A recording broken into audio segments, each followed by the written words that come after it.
صباح الخير او مساء الخير باي توقيت انت بتشوف الفيديو ده. كلنا مستنيين نعرف مصير صلاح بعد العرض القوي جدا اللي اتقدم من السعوديه. 100 مليون لليفربول و100 مليون لصلاح، ومش عارف الستوري ب 100,000 و2 مليون في الاسبوع، وقصر وعربيات وحاجات كتير قوي، يعني مغاره علي بابا وفتحت. ويجي بقى واحد بقى زي كده، فاهم، واخد بالك يعني ايه، مرتبه كله لا يتجاوز ال 150 جنيه في اليوم، ويقول لك اوعى تروح يا صلاح، مستقبلك يا صلاح، التاريخ يا صلاح. طب كنت شفت مستقبلك انت وكنت اهتميت بتاريخك انت. خلينا بس نركز في حاجه مهمه جدا جدا. ايه هي؟ ان محمد صلاح اللي بيحصل دلوقتي ده قراره ومصيره حتما ولا بد. انت منتظر ايه من صلاح؟ انا كواحد مصري او كعربي، خلاص صلاح حقق كل حاجه.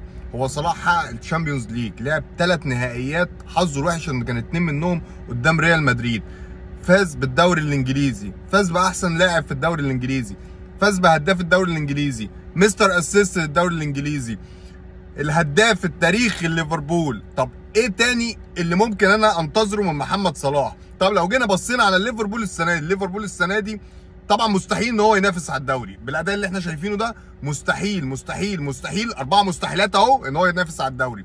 طب بالنسبه للبطولات الاوروبيه، ما تاهلش للتشامبيونز ليج وراح اليوروبا ليج، اللي هي بطوله اصلا الناس في اوروبا بتقول يا رب يا رب ما نتاهل ليها. يعني احنا وما تاهلناش للتشامبيونز ليج مش عايزين اليوروبا ليج، ما بتفرقش، بطوله رخمه ومتعبه ومرهقه وبتزهق المدرب وبتزهق اللعيبه وبتاثر على نتائجك في الدوري.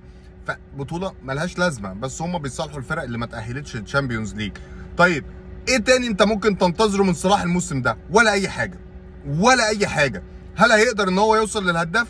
كان زمان قبل هالاند، زي ما صلاح جه على لعيبه كتير كانت في الدوري الانجليزي، من ضمنها هاري كين، ومن ضمنها لعيبه تانيه كتير زي اجويرو، وقدر ان هو ياخد منهم جايزه الهداف.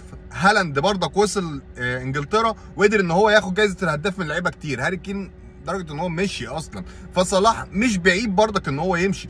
كل اللي هيحصل بعد كده ده قرار صلاح. ما تجيش تقول لي تاريخك كذا كذا كذا، كل ده كلام ملوش لازمه. صلاح كان مشرفنا من بدايه بازل لفورنتينا لروما لليفربول.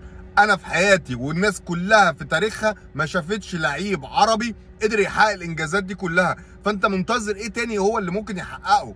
ممكن يحقق ايه تاني؟ كنا منتظرين مثلا ناس كتير، بما ان الصيغه الطاغيه في المشجعين العرب برشلونه وريال مدريد، ان هو يروح فرقتين من دول، بس ده مش هيحصل خلاص، وخصوصا ان هو كسر ال30 فيما فوق.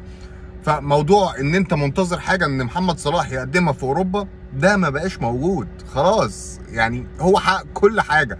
فالراجل لو راح الاتحاد، او هم تقريبا مخيرينه، عايز تروح الاتحاد روح، عايز تروح الهلال روح، عايز تروح الاهلي، النصر، براحتك. يعني شوف انت عايز تلعب فين واحنا موافقين يا عم، وهندفع اللي انت عايزه. فايا كان هو قراره هيكون ايه، وسواء ان ماتش نيوكاسل ده هيكون الاخير او هيكون الاخير في نهايه المفاوضات وهيكمل السنه دي مع ليفربول، فهو قراره الشخصي. انا كواحد مش منتظر حاجه تاني من صلاح. اتفرجت على كل حاجه وشفت كل حاجه، وتاريخ هيحصل. اللي يمكن يكون مزعلنا ان احنا مش عارفين هنشوف صلاح ده تاني امتى. يعني لعيب تاني زي صلاح هيقدر يحقق ده على مستوى العرب وافريقيا ومصر بالذات؟ انا مش عارف ده ممكن يحصل امتى. سلام.